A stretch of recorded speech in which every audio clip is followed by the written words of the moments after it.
Hello everyone and welcome to this Groovy Jmeter tutorial series. In this particular tutorial, we will look into a real-time scenario where we need to handle the session tokens. So let's begin. Jmeter provides two key mechanisms to store and manage the data. One is variables and other are properties. Now, understanding how to read, write and manipulate these using Groovy script is essential for effective test execution. But before that, we need to understand the difference between JMeter variables and JMeter properties. Now, in terms of scope, JMeter variable is on the thread group level and JMeter property is global. So this means that it can access across all the threads. And when we talk about persistence, so the variable basically lost after the thread ends. And in comparison, JMeter property is persistent throughout the test. You can modify the variable within the same thread, but in case of JMeter property, it can be modified globally. Now, in terms of accessing the variables, we will be using the was.get and was.put. And similarly, for the property, we will be using props.get property and props.set property.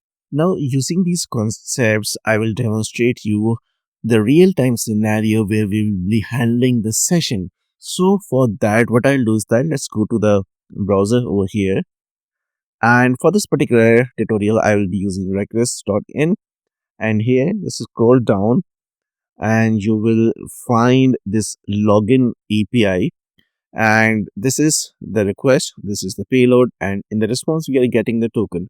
Now, what we will do is that we will extract this token, we will store it and use it globally. Now, let's go to the JMeter and see this practically. Let's go to the JMeter and inside the test pane, right click, add threads, thread group, and inside this one, again, add sampler HTTP request. Now, name this as login and just go back to the website. We need these details. So what I have done is that I have already written down all the details in the notepad for the easy execution. So the protocol is basically HTTP and this is our endpoint. So post call, this is a header, this is a body. Okay, let's go here and provide the endpoint, and this is HTTPS. And now if I go back, it's request.in basically. So let's copy and paste it over here and just copy this part and go back and paste it over here.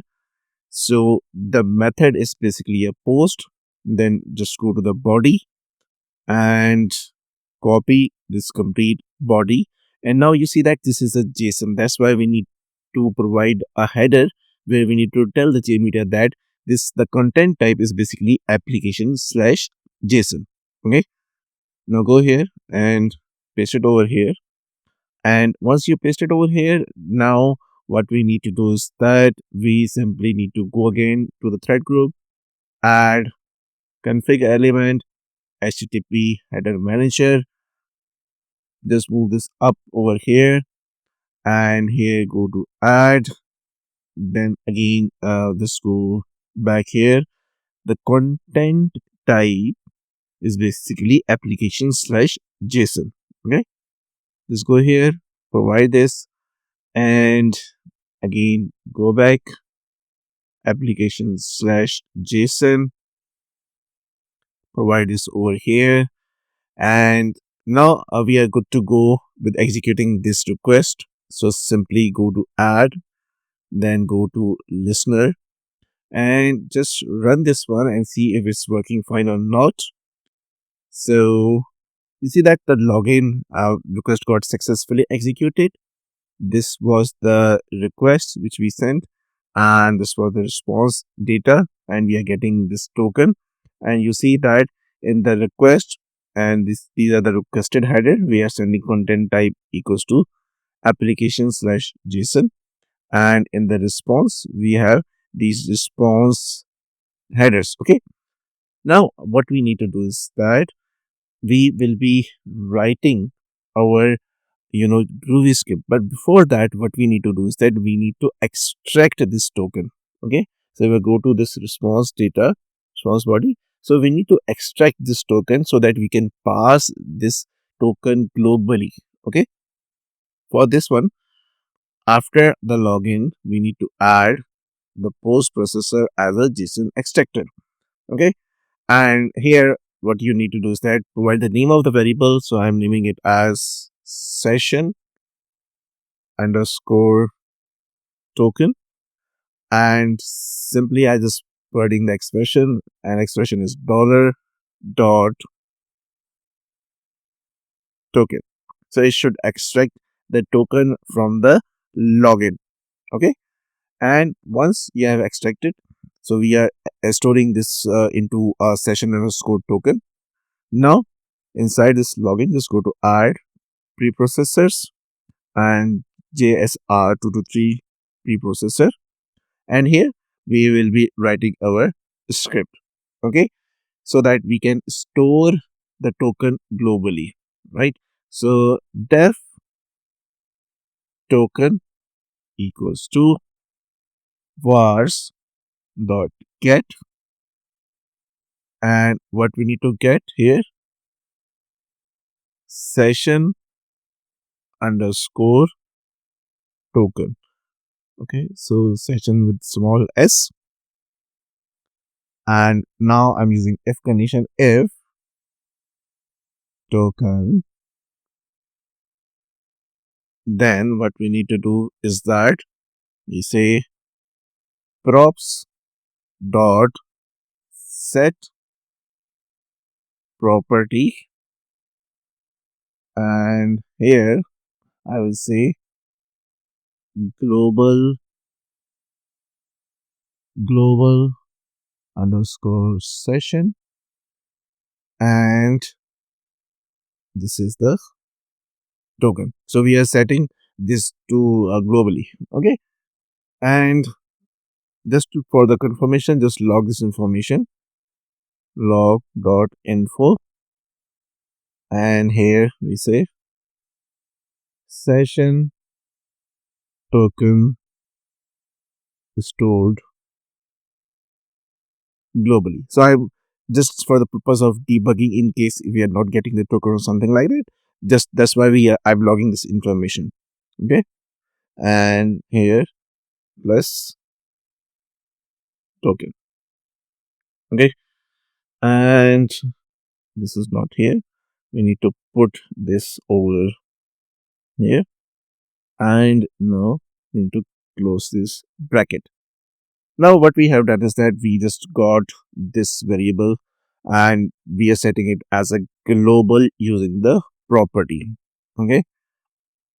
Now what we need to do is that let me remove this from here.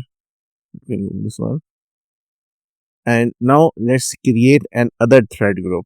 Okay. And inside that, let's go to add, go to sampler, HTTP request, and let's copy the details, basic details from here. HTTPS, then this is HTTPS, and I have already written for the second API. And let's go back to the Jmeter. It would be easier to copy the details from here, and then eventually the endpoint, and endpoint is this one. Okay, so we are just fetching the user which has a ID 2. Okay, so copy this one, go back here and provide this detail.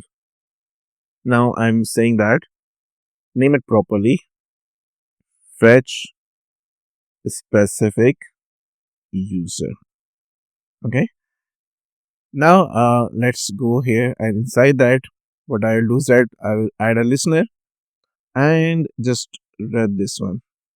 Okay, so this here we are getting that 404 request not found, and because in the request we are getting this one, so we need to go back because we have put it the path in the wrong way, and just go back over here. So this is the path /API/user/2. Okay, and put it over here. Now save this one and now run this one. So this time this this API should work, and in the response we are getting this information, right? Now, for example, here this API is working, but in the real time scenarios, what happens is that in order to execute this second API, we need to pass a token. So usually the token is passed in the headers. So let's demonstrate this thing. So what I will do is that I will go here and add config element as add HTTP header for this request. Okay, and here I will say token or authorization. Okay, whatever the name you want, or whatever is actually used in the API. So I will say authorization, and here basically I'm passing this global one. Okay, so in order to pass the global one, $, curly braces, double underscore, property. Okay, and the name of the property. So if I go here, so name of the property is global underscore session. Okay, copy this one, go back here, and we need to pass this inside this one.